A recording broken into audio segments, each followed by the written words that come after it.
I want to shed some light on public sexual violence of Indian men directed at animals.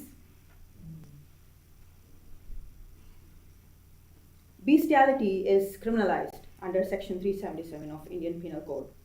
But the 2023 BNS amendment, they had like this massive rehaul of Indian Penal Code because the Modi government found all the legal system to be very anglicized, so they just decided to rename everything to have Hindi words in them.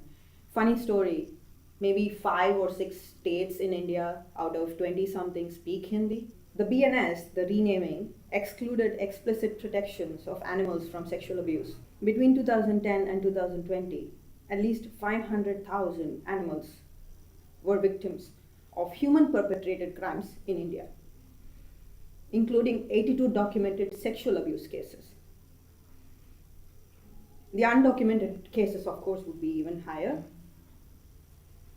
Though limited, the Indian forensic research links bestiality to interpersonal violence, echoing the global link theory, animal abuse as a precursor or marker for human offenses. Broader studies note that animal abusers are more likely to commit crimes against humans, including sexual offenses. While this particular sentiment has been a key issue amongst Indian advocates for justice, as a long-term vegan and lifelong lover of animals, the very act committed on any animal is heinous in itself, irrespective of the psychological profile of the abuser or the escalations thereupon.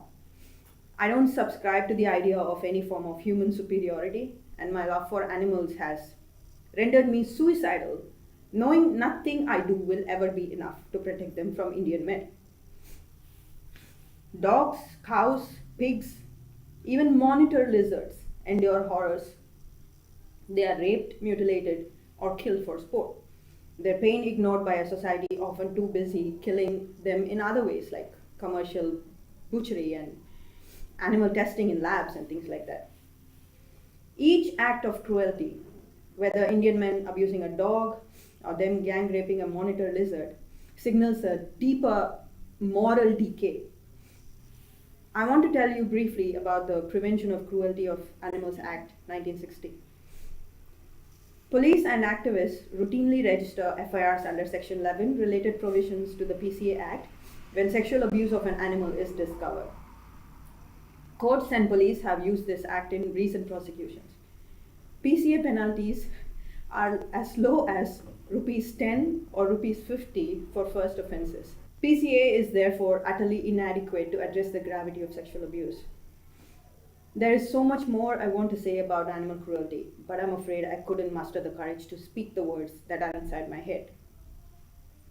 Even though I know the depths of male depravity, I have to force myself to not think about it on most days and seek solace in the fact that my existence is able to help a handful of animals.